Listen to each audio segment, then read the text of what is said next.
Hello everyone, very very warm welcome to CCA academy. CCA academy की इस class में आपका हार्दिक स्वागत है, हार्दिक अभिनंदन है। जैसा कि आपको पता है कि मैं करवा रही हूँ Indian states completely A to Z जो है मैं इंफॉर्मेशन कंप्लीटली कवर करवा रही हूँ। तो आपने भी अगर इस सीरीज का हिस्सा बनना है तो आप एकेडमी के कॉन्टैक्ट नंबर पर कॉन्टैक्ट जरूर कीजिएगा। एकेडमी पर मैं इन क्लासेस को कंप्लीट करवा रही हूँ। आपके लिए एक सैम्पल क्लास है कि इस तरह से हम जो है एकेडमी पर पढ़ते हैं। तो आपको कोई भी कोर्स अगर ज्वाइन करना है तो आप जो है एकेडमी के कॉन्टैक्ट नंबर से कॉन्टैक्ट कीजिएगा। Then we will assist you कि किस तरह से कोर्सेज को है ज्वाइन करना है। टैट के कोर्सेज कंटिन्यूसली चले हुए हैं हमारे, टैट के, HP पुलिस के, तो आपने कॉन्टैक्ट जरूर करना है। आज का हमारा टॉपिक रहेगा हरियाणा, राइट। हिमाचल का बहुत ही इम्पॉर्टेंट साउथ वेस्ट यानी दक्षिण पश्चिम में लाई करने वाला पड़ोसी राज्य है हरियाणा। तो हरियाणा के बारे में कंप्लीटली कवर हमने पूरी इंफॉर्मेशन को कवर करना है। तो चलिए शुरू करते हैं। हरियाणा के बारे में कंप्लीटली पढ़ेंगे। कौन से हिमाचल के जिले हरियाणा के साथ बाउंड्री लगाते हैं? तो सोलन और सिरमौर। ये क्वेश्चन एग्जाम्स में आते हैं, राइट, कि हिमाचल का सोलन और सिरमौर हरियाणा के साथ बाउंड्री लगाते हैं। चलिए शुरू करते हैं। तो हरियाणा जो है कहाँ है, कैसा है, कब बना, ये सब कुछ हमने पढ़ना है, राइट। तो हरियाणा को कहते हैं युद्ध भूमि। बहुत बहुत खास है युद्ध भूमि, युद्ध भूमि। अब ये युद्ध भूमि क्यों कहा गया? यहाँ पर है कुरुक्षेत्र और है पानीपत, दो मुख्य शहर जो कि युद्धों से जिनका बहुत बहुत गहरा नाता रहा है। वो है कुरुक्षेत्र और पानीपत, दोनों ही शहर हरियाणा के हैं, राइट। कुरुक्षेत्र में कौन सा युद्ध हुआ था? तो हमारे इतिहास का बहुत ही महत्वपूर्ण युद्ध महाभारत। महाभारत। और पानीपत के युद्ध तो हमने सुने ही हैं, है ना। पानीपत का पहला युद्ध, दूसरा युद्ध, तीसरा युद्ध, राइट। तो पहला युद्ध किस किस के बीच में हुआ था? बाबर सेकंड किसके बीच में हुआ? थर्ड किसके बीच में हुआ? ये आपके लिए होमवर्क रहेगा, राइट। ये आपका पहला होमवर्क है कि आपको पानीपत के तीनों युद्धों के बारे में पता करना है कि किसके और किसके बीच में हुए हैं, साथ में कौन जीता था और उनका ईयर, राइट।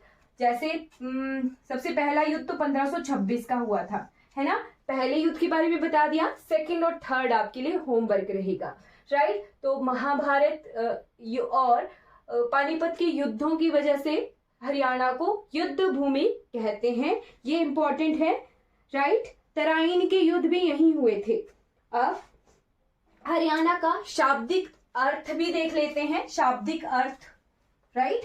हरियाणा, याना का क्या मतलब होता है? हरि प्लस याना, याना होता है घर, राइट। और हरि किसको कहते हैं? भगवान को कहते हैं, ठीक है। तो भगवान का घर, हरियाणा का शाब्दिक अर्थ हुआ भगवान का घर, ठीक है। God's home. अब इसके बाद आ जाते हैं फॉर्मेशन पर। तो हरियाणा की फॉर्मेशन कब हुई है? हरियाणा सेपरेट हुआ था पंजाब से 1950 के आसपास। एक तरह से 1950 के बाद जो है एक होड़ लग गई थी कि पंजाबी स्पीकिंग पीपल्स यानी जो लोग पंजाबी बोलते हैं उन्हें हरियाणा से, पंजाब से अलग होना है, राइट। 1950 में ये मुहिम शुरू हो गई थी, राइट। वैसे आपको एक चीज बता दूं, 1 अक्टूबर 1953, राइट।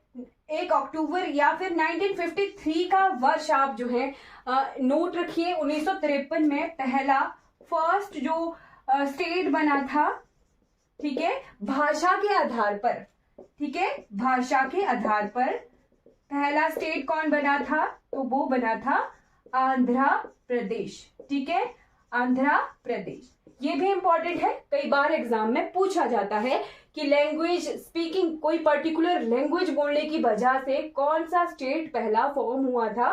तो वो हुआ था आंध्र प्रदेश, ठीक। हरियाणा की फॉर्मेशन कब की मानी जाती है? तो वही पहाड़ी दिवस हमारे हिमाचल का, राइट, जब पहाड़ी रियासतों का, पंजाब का पुनर्गठन हुआ, तभी हरियाणा और पंजाब दो अलग अलग राज्य बने थे। तो 1 नवंबर 1966 को हरियाणा का फॉर्मेशन हुआ, राइट, फॉर्मेशन ऑफ हरियाणा, ठीक है। फॉर्मेशन ऑफ हरियाणा कब हुआ? 1 नवंबर 1966 को। हमने लास्ट क्लास में भी देखा था कि 1 नवंबर को पहाड़ी दिवस के रूप में भी मनाया जाता है। 1 नवंबर को हुआ क्या था? तो पंजाब का पुनर्गठन हुआ था। हरियाणा अलग हुआ, पंजाब अलग हुआ, और जो भी पहाड़ी रियासतें थी, पहाड़ी हिल स्टेट्स थे, उनको हिमाचल में विलय कर दिया गया था। तो ये डेट बहुत इंपॉर्टेंट रहती है, ठीक है। फिर उसके बाद कैपिटल सिटी तो आपको पता ही है, capital city beautiful Chandigarh. Haryana और पंजाब दोनों ही राज्यों की कैपिटल कौन सी है? तो सिटी ब्यूटीफुल चंडीगढ़ है। मैंने क्लास में भी आपको होमवर्क दिया था कि चंडीगढ़ का मैप किसने बनाया था, तो उनका नाम था ली कॉर्बूजियर, ठीक है, ली कॉर्बूजियर। इनका जो है योगदान रहा था चंडीगढ़ का मैप बनाने में। ये नोट कर लेना, एग्जाम में टेट या पुलिस एग्जाम, ये ऐसे ट्रिकी एग्जाम होते हैं, यहाँ पर या तो डेट से क्वेश्चन पूछे जाते हैं या फिर जो छोटे छोटे क्वेश्चन निकल आते हैं कहीं ना कहीं से, उस तरीके को क्वेश्चन पूछे जाते हैं। तो ये इस तरीके के क्वेश्चन आपको टिप ऑन द टिप होने चाहिए यार, ठीक है। फिर उसके बाद आ जाते हैं हरियाणा गवर्नमेंट की तरफ। तो मैंने आपको बताया ही है कि गवर्नमेंट की 3 बॉडीज होती हैं, एक होती है एग्जीक्यूटिव बॉडी, दूसरी होती है लेजिस्लेटिव बॉडी और तीसरी होती है जुडिशरी, राइट। तो एग्जीक्यूटिव बॉडी में गवर्नर, सीएम और उनका मंत्रिमंडल यानी कैबिनेट ऑफ मिनिस्टर और मुख्यमंत्री ये होते हैं। चीफ सेक्रेटरी होते हैं। तो हमारे हिमाचल प्रदेश के एस्पेक्ट में हमें सिर्फ सीएम, जो प्रेजेंट हैं और प्रेजेंट गवर्नर, उनके बारे में पता होना चाहिए। पड़ोसी हैं तो पड़ोसियों के बारे में तो जानकारी रखनी ही चाहिए, ठीक है। तो उसके बाद आ जाते हैं, हाँ, पहले गवर्नर, पहले सीएम और पहले चीफ जस्टिस। जस्टिस के बारे में इस क्लास में मैं आपको नहीं करवाऊंगी क्योंकि हम हरियाणा और पंजाब का हाई कोर्ट देख चुके हैं, दैट इज इन चंडीगढ़, तो वो हमने कवर कर लिया है, ठीक है। तो पहले सीएम, फर्स्ट सीएम, पहले मुख्यमंत्री कौन थे यहाँ के? पहले मुख्यमंत्री थे यहाँ के श्री बीडी शर्मा, ठीक है, बीडी शर्मा जी यहाँ के मुख्यमंत्री थे। और प्रेजेंट में कौन है आजकल हमारे हिमाचल के लिए? प्रेजेंटली जो भी चीजें हो रही हैं वो तो आपको टिप पर होनी ही चाहिए। प्रेजेंटली है नायाब सिंह सैनी, ठीक है। क्या नाम है इनका? इनका नाम है नायाब सिंह सैनी, ठीक। फिर गवर्नर देख लेते हैं, गवर्नर। तो फर्स्ट गवर्नर कौन थे यहाँ के? यहाँ के पहले गवर्नर थे श्री धर्मबीरा, श्री धर्मबीरा, राइट। और प्रेजेंट में कौन है? तो प्रेजेंट में बंडारू दत्तात्रेय, ठीक। क्या आपको इनका नाम ध्यान है? बंडारू दत्तात्रेय। कहाँ से रिलेशन है इनका? क्या हिमाचल से तो नहीं है? हिमाचल में क्या ये गवर्नर रह चुके हैं? आपने कमेंट सेक्शन में बताना है कि क्या बंडारू दत्तात्रेय हिमाचल में कभी गवर्नर रहे हैं या नहीं रहे हैं। प्रेजेंटली ये हरियाणा के गवर्नर हैं, ठीक है। जस्टिस के बारे में हम कवर कर चुके हैं, right. Justice of palace of justice कहाँ पर है? चंडीगढ़ में है। तो हाई कोर्ट हरियाणा का और पंजाब का दोनों चंडीगढ़ में है, हम ये कवर कर चुके हैं ये वाला पोर्शन। अब आ जाइए क्षेत्रफल, एरिया, नेबर्स, बाउंड्री, ये सारी चीजें कवर करनी है। एरिया, नेबर्स एंड बाउंड्री, ठीक। क्षेत्रफल कितना है, नेबर्स कौन कौन है, पड़ोसी कौन कौन है और किस किस के साथ जो है बाउंड्री सीमा लगती है, ये हमने देखना है, ठीक है। तो हरियाणा कुछ इस तरीके से फैला हुआ है, ये इस तरह का मैप है, रफ मैप ही मैं ड्रॉ कर रही हूं, राइट। तो ये थोड़ा ये इस तरीके से फैला हुआ है, ठीक है, बिल्कुल रफ मैप है। हरियाणा का क्षेत्रफल लिखिएगा, एरिया कितना है? तो हरियाणा हिमाचल से एरिया में कम है, राइट। ये क्वेश्चन एग्जाम में पूछे जाते हैं, ट्रिकी होते हैं ये क्वेश्चन। कम है 44,212, 44,212 किलोमीटर स्क्वायर यहाँ का एरिया है, क्षेत्रफल है। ठीक है, डिस्ट्रिक्ट्स कितनी है यहाँ पर, तो जिले हैं 22 जिले हैं। ठीक है, 22 डिस्ट्रिक्ट्स हैं। लोकसभा की कितनी सीटें हैं, तो लोकसभा की यहाँ से 10 सीटें हैं, राज्यसभा की यहाँ से 5 सीटें हैं, और विधानसभा की यहाँ पर कितनी सीटें हैं, तो 90 सीटें हैं। ठीक है, ये आ गया यहाँ का एरियल एस्पेक्ट। ठीक है, कॉन्स्टिट्यूएंसीज भी देख ली, विधानसभा की भी और लोकसभा की भी, राइट। अच्छा, मुझे आप ये बताइए कि राज्यसभा के लिए जो सदस्य चुन के जाते हैं, क्या हम उन्हें डायरेक्ट वोट देते हैं या फिर इनडायरेक्ट वोटिंग से वो जाते हैं? लोगों के डायरेक्ट जो जनता है, आम जनता, क्या आम जनता के डायरेक्ट वोटिंग से राज्यसभा के लिए सदस्य चुन के जाते हैं या नहीं? हाँ या ना में आंसर करना है, या आप स्टेटमेंट वाइज भी जो है कमेंट सेक्शन में डाल सकते हो कि राज्यसभा के लिए जो सदस्य चुन के जाते हैं, क्या उनके लिए डायरेक्ट वोटिंग होती है या इनडायरेक्टली वो चुन के जाते हैं? चुन के ही जाते हैं, बट डायरेक्ट और इनडायरेक्ट दो चीजें होती हैं। एक तो राष्ट्रपति भी नामांकित करते हैं, नॉमिनेट करते हैं, वो होते हैं आर्ट, लिटरेचर, कुछ साइंस की फील्ड से राष्ट्रपति भी चुनते हैं। तो अभी नॉमिनेट किसे किया है प्रेजेंटली? लेटेस्ट नॉमिनेशन किसका हुआ है? सुधा मूर्ति जी का। सुधा मूर्ति जी कौन है? तो नारायण मूर्ति जी की वाइफ है, और साथ में उनका रिलेशन किस तरह से है? तो यूके के प्रेसिडेंट हैं, कौन है? ऋषि सुनक, है ना, उनकी सासू माँ है सुधा मूर्ति, उनको नॉमिनेट किया है ना, राज्यसभा के लिए। लिख लीजिएगा, इंपॉर्टेंट है। सुधा मूर्ति जी नॉमिनेट हुई हैं राज्यसभा के लिए, और हिमाचल से राज्यसभा में चुन के कौन गए हैं? हर्ष महाजन। ठीक है, अच्छा, ठीक, उसके बाद आ जाइए यहाँ पर जो हम कवर कर रहे हैं, पड़ोसी। ठीक है, तो पड़ोसी कौन कौन है यहाँ पर? इस पोर्शन में ये कौन सा पोर्शन आ गया यहाँ का? West portion. ठीक है, इसे आप नॉर्थ वेस्ट भी कह सकते हैं। तो नॉर्थ वेस्ट में है पंजाब। ठीक है, पंजाब है, बिल्कुल सही, पंजाब है। फिर है राजस्थान, राइट। इसके नॉर्थ वेस्ट में पंजाब है और साउथ वेस्ट में राजस्थान है। ठीक है, फिर इसके बाद इसके नॉर्थ में, नॉर्थ और नॉर्थ ईस्ट, है ना, इसके नॉर्थ में, पूरा नॉर्थ में पंजाब ही है ना, और यहाँ जैसे तक ये बाउंड्री शेयर करता है हमारे प्यारे हिमाचल प्रदेश के साथ। ठीक है, हिमाचल प्रदेश। फिर इसके बाद इसके ईस्ट में, बिल्कुल ईस्ट में यूपी है। ठीक है, और इसके साउथ ईस्ट में दिल्ली है। ठीक है, दिल्ली का जो एनसीआर भाग है, एनसीआर वो क्षेत्र होता है, एनसीआर में यहाँ का कौन सा पोर्शन है? तो गुरुग्राम पोर्शन है। ठीक है, एनसीआर का कुछ एक पोर्शन, गुरुग्राम के बाद वाला हिस्सा, गुड़गांव जिसे कहते हैं, वो दिल्ली के बाउंड्री के साथ आता जाता लगता है। ठीक है, जैसे यूपी का नोएडा वाला क्षेत्र है ना, तो एनसीआर दिल्ली का ऐसा क्षेत्र है जो हमारे हरियाणा को भी कवर करता है, यूपी को भी कवर करता है। ठीक है, राइट। फिर ऑफिशियल लैंग्वेज लिख लेना साथ में ही, official language Hindi.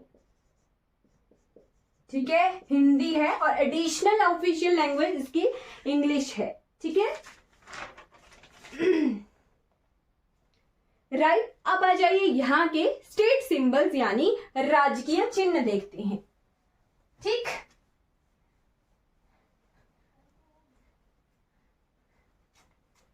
State symbols,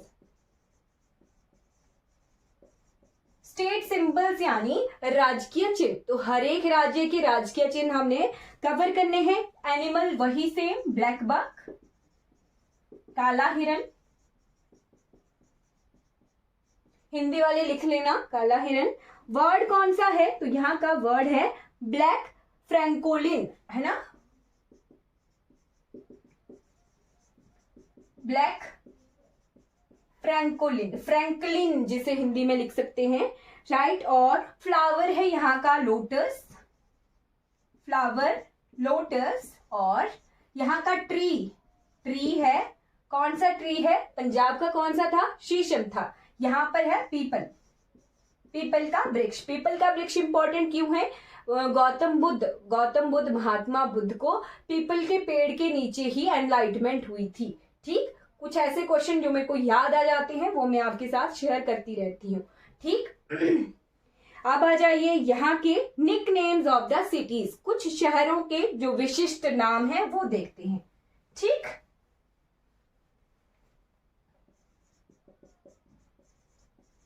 Nick names of cities. ठीक, कुछ ऐसे शहर जो बहुत इंपॉर्टेंट हैं, वो सबसे पहले तो पानीपत थी। ठीक, पानीपत हम कवर भी कर चुके हैं युद्ध भूमि के रूप में। पानीपत को कहते हैं हैंडलूम सिटी ऑफ इंडिया। याद रखना, handloom city of India, handloom city of India यानी हथकरघा शहर। भारत का हथकरघा शहर किसे जाना जाता है? तो जाना जाता है पानीपत को। राइट, पानीपत को जाना जाता है हैंडलूम सिटी ऑफ इंडिया, या फिर इसे सिटी ऑफ वीवर्स, जो बुनकर होते हैं उसके नाम से जाना जाता है। अब यहां से एक और इंपॉर्टेंट क्वेश्चन मुझे याद आया, हैंडलूम डे। हैंडलूम डे कब मनाया जाता है? हथकरघा दिवस मनाया जाता है 7 अगस्त को। ठीक, हिमाचल के लिए क्यों इंपॉर्टेंट है? तो 2021 में, हाँ शायद 2021 का ही टाइम पीरियड था, भारत के 10 गांवों को चुना था हथकरघा गांव। ठीक है, तो भारत के केवल मात्र 10 कितने सारे राज्य हैं और कितने सारे गांव होंगे, उनमें से 10 गांव में से हमारे प्यारे हिमाचल प्रदेश का भी एक गांव था जो कि था कुल्लू में, और उस गांव का नाम था शरण। राइट, और शरण विलेज कहाँ पर है? कुल्लू में है। उसे हथकरघा विलेज का दर्जा मिला था। कब? तो 7 अगस्त 2021 को। नोट रखिए, इंपॉर्टेंट है ये डेट। उसके बाद आ जाइए, कुरुक्षेत्र को कहा जाता है city of Mahabharat. City of Mahabharat. ठीक है। गुरुग्राम को कहा जाता है millennium city of India. Gurugram को कहा जाता है millennium city of India.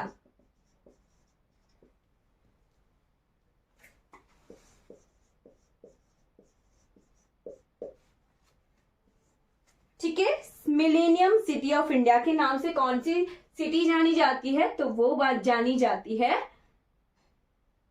Gurugram. ठीक है, हैंडलूम सिटी और सिटी ऑफ वीवर्स दोनों ही पानीपत हैं।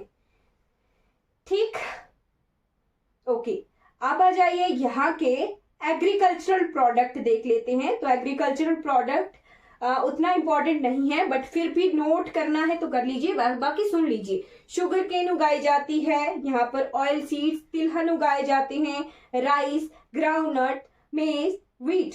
राइट, एक कहावत भी है, देशां ते देश हरियाणा, जहां दूध दही का खाना। तो मतलब क्या है कि पहलवानी बहुत फेमस है हरियाणा में। राइट, दूध दही मक्खन का बहुत प्रचलन है। ठीक है, कौन से ऐसे पहलवान हैं जिन्हें इन्फ्लुएंसर सोशल मीडिया इन्फ्लुएंसर है ना, सोशल मीडिया इन्फ्लुएंसर में अवार्ड्स दिए गए अभी थोड़े दिन पहले ही। राइट, तो एक हरियाणा के पहलवान हैं, उनका नाम, हरियाणा के पहलवान है, पीएम मोदी से वो मिले भी थे कुछ वक्त पहले। ठीक, उनका नाम आपको बताना है कमेंट सेक्शन में। ठीक है, कि कौन से ऐसे सोशल मीडिया इन्फ्लुएंसर हैं, पहलवान हैं वो हरियाणा के, जिन्हें अभी कुछ दिन पहले अवार्ड भी मिला था। जैसे जैसे क्या कहते हैं, रेडियो पे बोलने वाले रेडियो जॉकी है ना, जैसे महुआ है ना, फिर जया किशोरी जी, वैसे बहुत सारे ऐसे सोशल मीडिया इन्फ्लुएंसर है जिन्हें अवार्ड मिला है। तो उनमें ऐसे हरियाणा के सोशल मीडिया इन्फ्लुएंसर है, उन्हें भी अवार्ड मिला है। उनका नाम क्या है वो आपने पता करना है। ठीक है, उसके बाद आ जाइए यहाँ के lakes, dams, rivers, national park, ये सब देख लेते हैं। तो national park and wildlife sanctuary, ये वाला पोर्शन। पंजाब में कोई भी नेशनल पार्क नहीं था, बट हरियाणा में 2 नेशनल पार्क हैं। 2 कौन कौन से हैं पता कर लेते हैं। एक है Kaleshwar national park, Kaleshwar national park, और दूसरा है यहां पर सुल्तानपुर नेशनल पार्क। हिमाचल में कितने हैं? हिमाचल में 5 राष्ट्रीय उद्यान हैं। नेशनल पार्क यानी राष्ट्रीय उद्यान। ठीक, चलिए कालेश्वर शब्द से मुझे कुछ याद आ रहा है हिमाचल का। कालेश्वर महादेव मंदिर, कालेश्वर महादेव मंदिर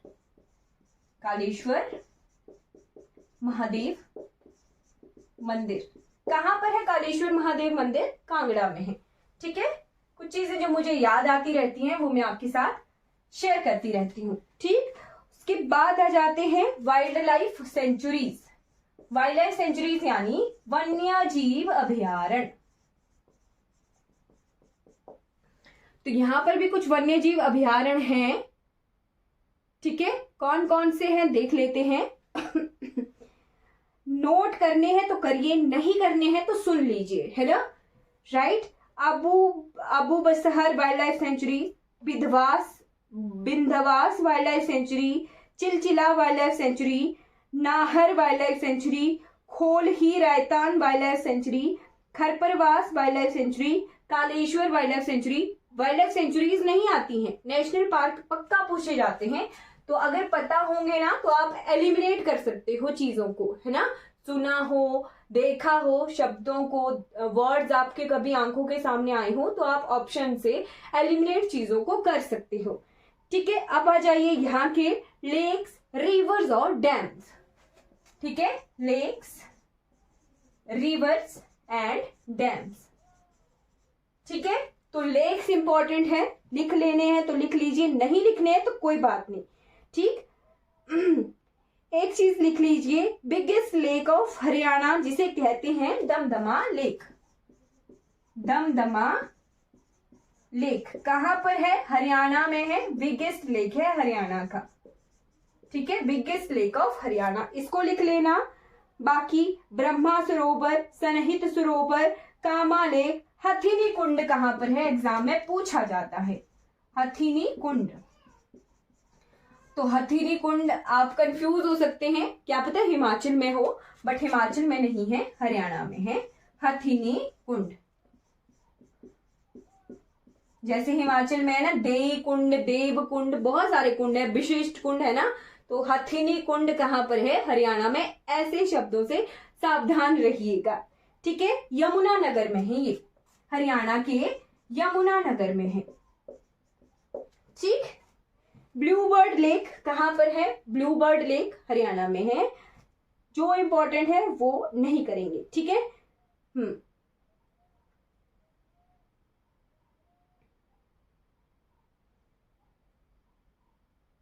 डैम्स देख लीजिए। डैम्स में हथिनी बैराज, ताजेवाला बैराज इंपॉर्टेंट है। ताजेवाला बैराज कहां पर, कौन सी जगह है ताजेवाला? तो ताजेवाला वो जगह है जहां पर रिवर यमुना हिमाचल को छोड़कर हरियाणा में एंटर करती है। वहीं पर ही इस पर बना हुआ है डैम, राइट, जो कि हरियाणा में पड़ता है। ठीक है, तो ताजेवाला बैराज कहां पर है? हरियाणा में है। कौशल्या डैम कहां पर है? कौशल्या डैम, तो it is in Haryana. Hathnikund barrage, Hathnikund barrage कहां पर है? It is in Haryana. कुछ ऐसे शब्द जिनसे आप फैमिलियर हो तो आप एलिमिनेट कर सकते हो ऑप्शंस को। हाँ, रिवर्स देख लेते हैं। तो reverse, Kaushalya river, Kaushalya dam Kaushalya river पर बना हुआ है। ऐसे देखते हैं ना। ताजेवाला डैम कौन सी रिवर पर बना है? यमुना रिवर पर बना है। कौशल्या डैम कौन सी रिवर पर बना है? कौशल्या रिवर पर बना हुआ है, ठीक है। फिर उसके बाद हथिनी कुंड डैम कौन सी रिवर पर बना हुआ है, तो ये रिवर यमुना पर बना हुआ है। कई बार इस तरीके के क्वेश्चन भी आ जाते हैं। जो आपको जो इम्पोर्टेंट होगा वो मैं लिखवाऊंगी, है ना, जो इम्पोर्टेंट चीजें होंगी वो मैं लिखवा रही हूं साथ साथ में, ठीक है। यहां से आपको एक चीज नोट करनी है जो बहुत इंपॉर्टेंट है। इसके बाद आ जाते हैं डैम्स। पानी रोका, पानी किस लिए रोकते हैं, तो हाइड्रो पावर प्रोजेक्ट्स बनाने के लिए, ठीक है। फिर से बोल रही हूँ, रिपीट कर रही हूँ ये चीज कि डैम्स क्यों बनाए जाते हैं। डैम बनाने का पर्पस होता है, या तो मल्टीपर्पज डैम बनाए जाते हैं, जैसे सिंचाई करनी हो, राइट, कहीं के लिए पानी ले जाना हो, सिंचाई के लिए, पावर लिफ्टिंग के लिए, हाइड्रो पावर लिफ्टिंग वगैरह के लिए, जैसे पानी पीने के लिए सुविधा, है ना।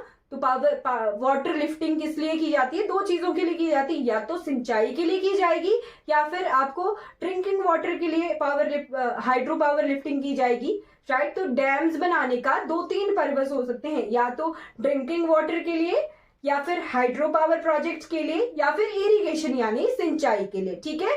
तो कई बार हम देखते हैं कि एक कोई डैम होता है उसको बोलते हैं मल्टीपर्पज प्रोजेक्ट, है ना। तो कुछ डैम्स जो कि ये तीनों चीजें जो मैंने आपको कही वो तीनों ही चीजों के लिए किए जा रहे हों तो वो मल्टीपर्पज प्रोजेक्ट होते हैं। बट कुछ डैम्स बनाए जाते हैं सिर्फ और सिर्फ हाइड्रो पावर प्रोजेक्ट्स बनाने के लिए, जैसे कि हमारे हिमाचल प्रदेश में कहां पर है, जैसे चमेरा है ना, SJBN का नाथवा झाखड़ी प्रोजेक्ट है ना। फिर उसके बाद भाखड़ा वगैरह है। तो ये सिंचाई वगैरह के लिए तो नहीं किए हैं, जस्ट हाइड्रो पावर प्रोजेक्ट बनाने के लिए किए गए हैं, राइट। तो ऐसे ही हाइड्रो पावर प्रोजेक्ट्स हम देख लेते हैं, ठीक है। हरियाणा के हाइड्रो पावर प्रोजेक्ट, यहां पर एक बहुत इंपॉर्टेंट न्यूक्लियर पावर प्रोजेक्ट भी हम देखेंगे, ठीक है। Hydro power projects of Haryana तो एक ही है यहां पर जो कि यमुना नगर में है। हाइड्रो पावर प्रोजेक्ट यहां पर एक ही है important, WYC hydro electric station, ठीक है। WYC hydro electric station. अब आप बोलोगे कि मैम यहां एक ही हाइड्रो पावर प्रोजेक्ट क्यों है, रिवर्स तो बहुत सारी हैं बट एक ही हाइड्रो पावर प्रोजेक्ट क्यों है। तो ये होता है हाइड्रो पावर प्रोजेक्ट्स में कि वाटर को, पानी को ऊंचाई से गिराया जाता है, ठीक है।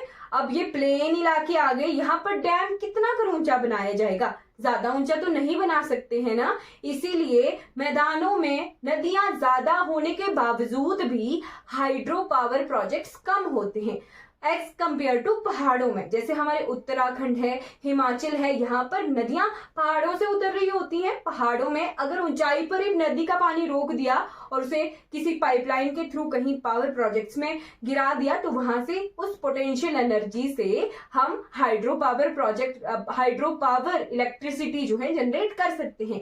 इसीलिए मैदानी इलाकों में नदियां ज्यादा होने के बावजूद भी हाइड्रो पावर प्रोजेक्ट्स जो है कम मिलते हैं और थर्मल पावर प्रोजेक्ट्स हमें ज्यादा मिलते हैं। थर्मल पावर प्रोजेक्ट्स मैंने लास्ट क्लास में भी बताया था आपको कि जहां पर कोयले से बिजली उत्पादित की जाती है। तो यहाँ पर 3 तरह के थर्मल पावर प्रोजेक्ट हैं। अब आपको हिमाचल के पड़ोसी देश जो कि मैदानी इलाके हैं वहां पर कम हाइड्रो पावर या थर्मल पावर प्रोजेक्ट्स क्यों मिलेंगे, क्योंकि सारी की सारी बिजली हिमाचल में प्रोड्यूस हो रही है, ठीक है। हिमाचल में जो भी हाइड्रो पावर प्रोजेक्ट्स हैं वहां पर केवल 7 से 17% ही बिजली पर हिमाचल का अधिकार है। बाकी बिजली तो हिमाचल के दूसरे राज्यों के साथ कंबाइंडली पावर प्रोजेक्ट्स लगे हुए हैं। यानी मान लीजिए राजस्थान है तो राजस्थान ने कुछ पैसे इन्वेस्ट करके हिमाचल में अपना पावर प्रोजेक्ट बनाया हुआ है जहां से उसे बिजली मिलेगी,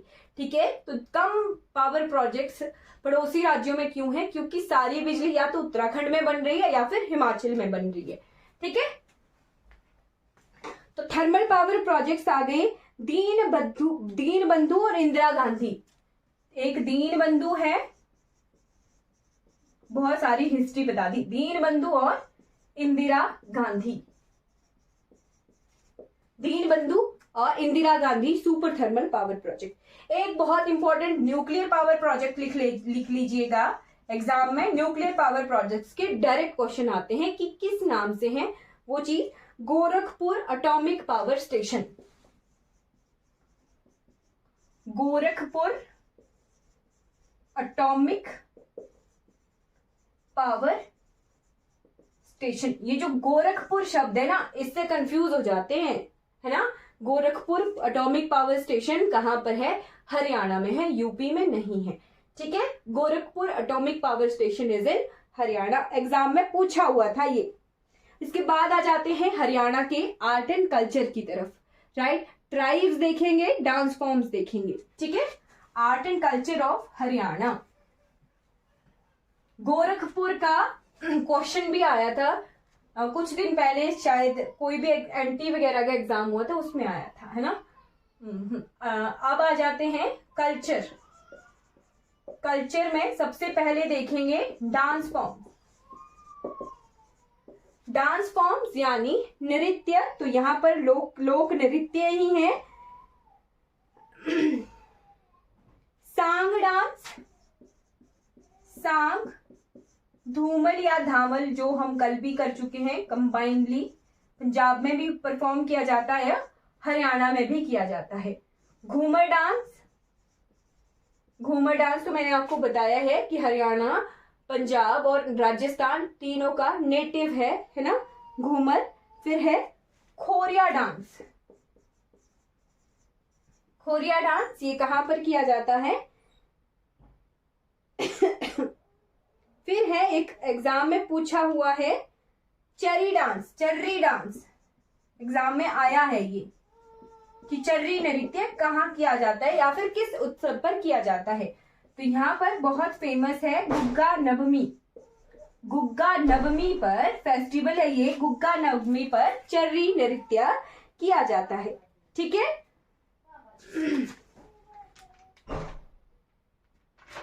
ओके। ट्राइब्स लिख लीजिए। ट्राइब्स यानी जनजातियां कौन कौन सी मिलती हैं यहाँ पर। तो ट्राइब्स में लिख लीजिए जाट, राजपूत, जाट, राजपूत, आहिर्स लिख लेना है, इंपॉर्टेंट है। आहिर्स, जोड्स, रोअर्स और गुज्जर्स। रोअर्स और गुज्जर, गुज्जर जनजाति। गुज्जर जनजाति कहाँ मिलती है? हमारे हिमाचल प्रदेश में भी मिलती है गुज्जर जनजाति। ठीक है, अच्छा, हिमाचल से याद आ गई, गुज्जर जनजाति के लोग, स्पेशली हिमाचल की बात कर रही हूं, हिमाचल में गुज्जर जनजाति के लोग अपने आप को हूणों का वंशज मानते हैं। ये इंपॉर्टेंट है, लिख लो, एग्जाम में पूछा हुआ है ये क्वेश्चन कि गुज्जर जनजाति के लोग, हिमाचल की बात की जा रही है ये, है ना, हिमाचल के एस्पेक्ट में, कि गुज्जर जनजाति के लोग खुद को किसके वंशज मानते हैं। तो हूण आए थे, तोरमन, तोरमन जो है अपने बेटे के साथ आए थे, हूण थे वो, उन्होंने आक्रमण किया था भारत पर। ठीक है, तो तोरमन को मार दिया गया था और फिर उसके बाद जो उनके साथ आए थे वो फैल गए। ठीक है, फैल गए, गांव गांव में फैल गए और चरवाहों की तरह निर्वहन करने लगे, यानी चरवाहों की तरह अपना जीवन यापन करने लगे। तो गुज्जर जनजाति के लोग खुद को किसका वंशज मानते हैं? हूणों का वंशज मानते हैं। लिख लेना है, इंपॉर्टेंट है, पूछा हुआ क्वेश्चन है एग्जाम में। ओके,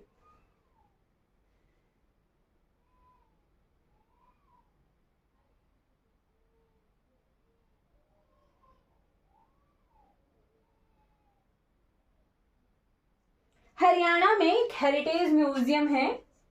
हरियाणा में एक हेरिटेज म्यूजियम है।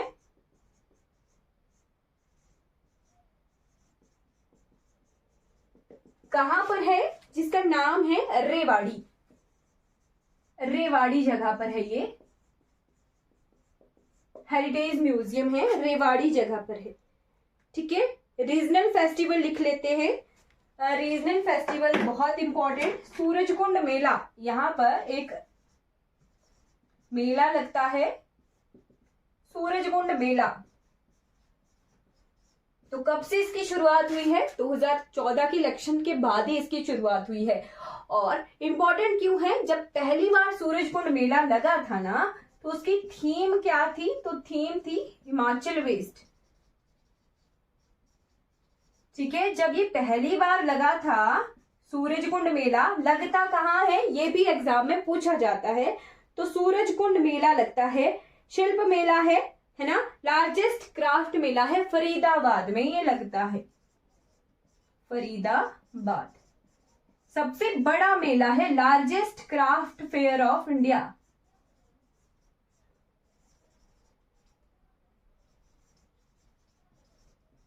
जब पहली बार लगा था तो इसकी थीम हिमाचल पर रखी गई थी। ठीक है, largest craft fair of India Surajkund कहाँ लगता है? हरियाणा के सॉरी फरीदाबाद में ये लगता है। और इसकी फिक्स्ड डेट है 1 से 17 फरवरी के टाइम ये लगता है। ठीक है, नोट कर लीजिएगा। उसके बाद यहाँ के कुछ लोकल त्योहार, तो लोकल त्योहारों में जैसे बैसाखी, गुग्गा नवमी, गंगोर। गुग्गा नवमी तो मैंने आपको बताया ही गुग्गा नवमी यहाँ का बहुत फेमस त्योहार है ना। लोहड़ी, गंगोर ये इंपॉर्टेंट त्योहार हैं। ठीक है,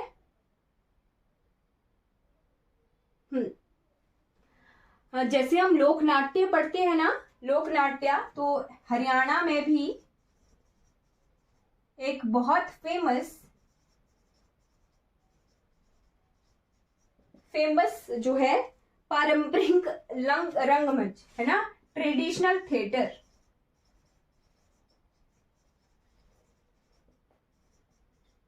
पारंपरिक रंगमंच का नाम क्या है? स्वांग। ठीक, अगर हिमाचल के डिस्ट्रिक्ट्स होंगे तो आपको हिमाचल के डिस्ट्रिक्ट्स में पता करना है कि स्वांग लोकनाट्य कहाँ किया जाता है। अगर वहां पर कुछ राज्य दिए हैं ऑप्शन में, राइट, तो आपको कौन सा ऑप्शन टिक करना है? हरियाणा। स्वांग एक जो है पारंपरिक रंगमंच है, ट्रेडिशनल थिएटर टाइप है, कहाँ पर परफॉर्म किया जाता है? हरियाणा में। अब लास्ट पोर्शन आ जाता है यहाँ के tourism attraction, forts, tourism attraction and important monuments. Forts, important monuments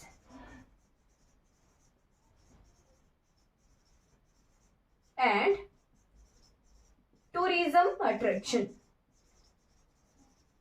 ठीक है, forts, important monuments and tourism attraction। तो यहां पर एक क्वेश्चन है बहुत ज्यादा, अस्सीगढ़ किला कहां पर है? क्वेश्चन पूछा जाता है, अस्सीगढ़ फोर्ट कहां पर है? अस्सीगढ़ किला कहां पर है? जी हरियाणा में है ये अस्सीगढ़ किला। पृथ्वीराज चौहान के समय का ये है। यहाँ पर उन्होंने अपना जो है ट्रेनिंग टाइम पीरियड, जो भी युद्ध के लिए ट्रेनिंग की जाती है, तो अस्सीगढ़ किले से उन्होंने जो है अपना ट्रेनिंग टाइम पीरियड पूरा किया था। ठीक है, ठीक है। उसके बाद आ जाते हैं इंपॉर्टेंट मॉन्यूमेंट्स। तो लिखना है लिख लीजिए, नहीं लिखना है वैसे मैं बोलूंगी, आपने लिखना होगा तो लिख लेना, नहीं लिखना होगा तो सुन लीजिए। ठीक है, जैसे ख्वाजा ख्वाजा ख्वाजा खिजर टॉम, ख्वाजा खिजर टॉम कहाँ पर है? शीश महल फर्रुखा नगर में है। जहाज कोठी कहाँ पर है? हिसार में है। मॉस्को पीर तुर्कमान टॉम, जो कि इंपॉर्टेंट होगा वो मैं लिखवाऊंगी। जीआई टैग लिख लेना है, वो तो मैं लास्ट क्लास में भी करवा चुकी हूँ।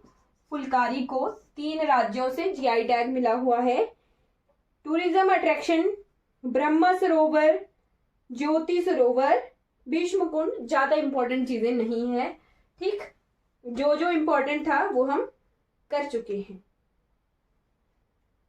हाँ, आई थिंक इतना बहुत है। हाँ, एक लिख लो जो कंफ्यूज कर सकता है, मार्कंडेय महादेव मंदिर, है ना। मार्कंडेय नहीं है, मार्कंडेश्वर, बस ऐसे ही नाम हो ना तो बस हिमाचल वाले तो कंफ्यूज। मार्कंडेश्वर महादेव मंदिर कहां पर है? कुरुक्षेत्र में है, हरियाणा में। ऐसे कुछ एक नाम जो है, हिमाचल में मगरू महादेव मंदिर है ना। मार्कंडेय मंदिर अलग से है, बिलासपुर में है ना। मार्कंडेश्वर महादेव मंदिर हिमाचल में नहीं है, कुरुक्षेत्र में है। नोट कर लीजिए, ऐसे जो ट्रिकी से ऑप्शंस होते हैं ना, वो हिमाचल वालों को तो कंफ्यूज करते ही करते हैं, राइट। तो आई थिंक हरियाणा से हमने पूरी की पूरी इंफॉर्मेशन को कवर कर लिया है। आई होप आपको ये वीडियो अच्छी लगी होगी। कोई भी डाउट किसी भी क्लास के रिगार्डिंग रहेगा तो आपने कमेंट सेक्शन में पूछ लेना है। बाकी मैंने आपको बता ही दिया कि आपको ये सीरीज अगर ज्वाइन करनी हो तो अकेडमी के नंबर पर कांटेक्ट जरूर कीजिएगा। Thank you so much for watching this video.